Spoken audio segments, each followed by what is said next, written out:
evening, here's a nice little, hopefully a little video, it's going to be about 5 minutes, of how to work towards crow pose.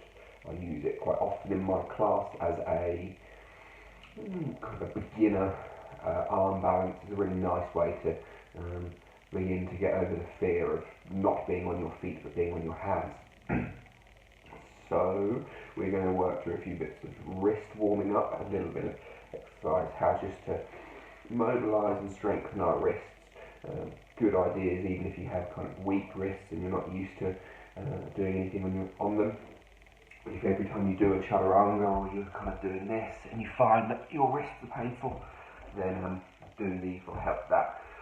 If ever you come to the stage of wanting to do handstands, etc., it's ideal for warming them up, strengthening them, mobilising them. So to begin with, we're just going to find our hands onto the floor. You don't have to put too much weight through, but just begin to sway through the wrists. Go both directions. Maybe at some point do some figure eights.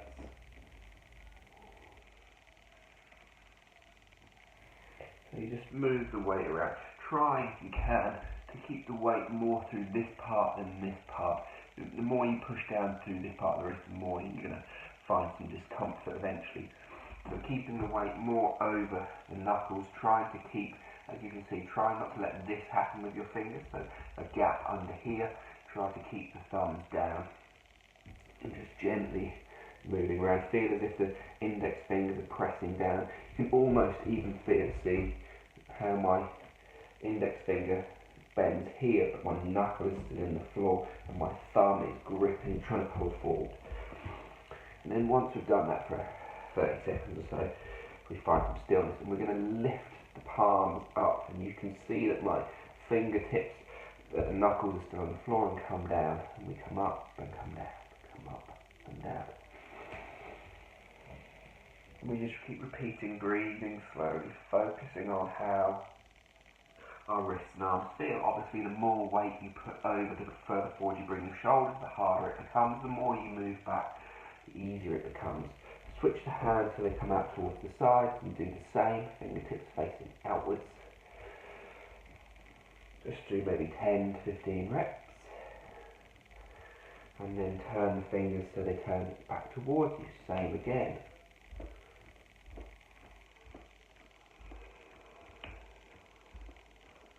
And then, while we've got the hands here, we can just bend back, sit back towards the heels, bend the elbows, roll the wrists up, and you feel a really good pull all the way through the arms, come back. So inhaling, exhaling, relaxing.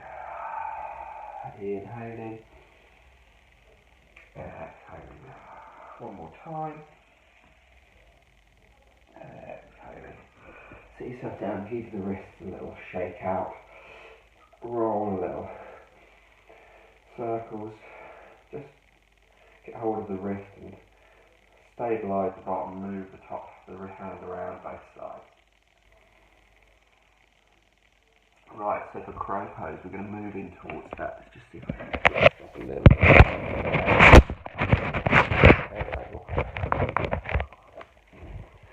So for this pose, what we're going to try and do is just begin by coming into a bit of a squat, but we'll squat on our toes, like so. Now all we do to begin with is bring our hands down in front of us, maybe kind of a foot in front of our feet. From here, we're going to lift up our, I'm going to spin sideways so you can see what I'm going to do. So we're kind of about this far in front. Bend your elbows so you come to this stage here. And all you're going to try and do is just find your knees balancing on your elbows. Eventually, this elbow, this forearm wants to be straight, but you can hang out there for a moment, and this is your first step. You don't have to take it any further, you can just hang out here. Now you can, some people like to come back, teach this by bringing a block, placing it under the forehead. So just in case you're worried that you're going to fall forward, your wrists feel weak, then you can place this here. I don't always teach this because I kind of feel it brings a bit of reliance onto that rather than working the strength through the hands. You don't have to pour a lot of weight in. You can kind of stay back and you can just build this idea of weight coming in. Now once you've managed to do that, you're then going to try to bring one foot off the floor at a time. Now, as I say, we're not going to try to rush into flying in crow. So from here, you just then try to bring one foot, and you see this pointing the toe, kind of suck the heel in towards the bum, and then you bring it down. And maybe you move back and give the wrist a little shake, then you come back in, you do the other side, you lift that heel up, and you try to gently lean forward, and then you come back down. And so that's how we start. You don't have to take both feet off the floor at once. You just practice one, put it down, lift the other, put it down.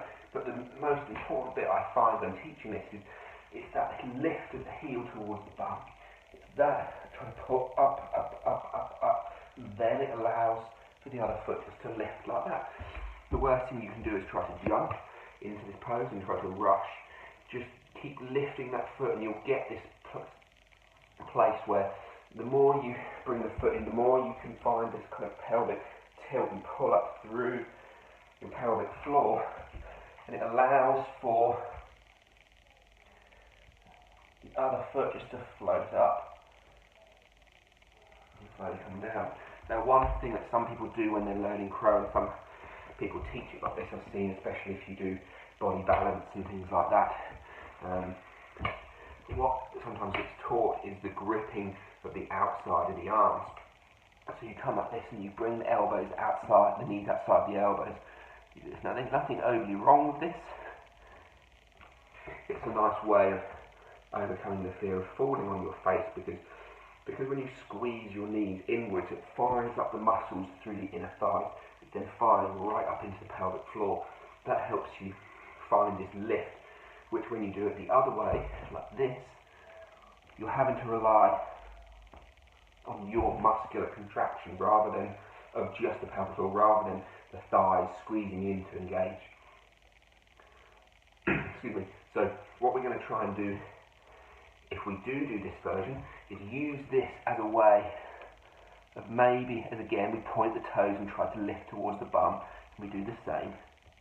And maybe that's how we begin. We take that first step as a way of exploring just being off our feet, being on our hands, kind of getting over that fear of flying and shifting our perspective.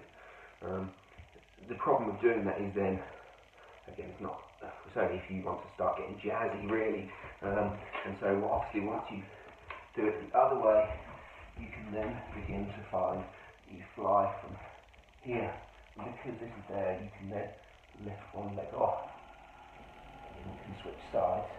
Now if you're gripping with your legs there, then it's much harder. Then you're not saying,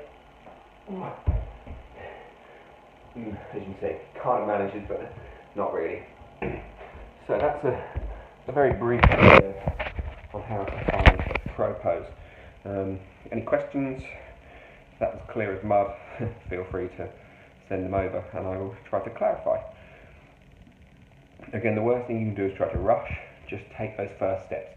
Get the weight into the hands, warm the wrists up, get them used to having weight in them, and then lift up, lift one foot into the bum, hold it. Take 3 or 5 breaths, put the foot down, do the other side, 3 or 5 breaths, hold it, and repeat until you just feel there's that natural lift. If you try to jump, you will fall onto your face, and that's going to hurt. So, hope that's all helpful. Let us know if any questions. Cheers.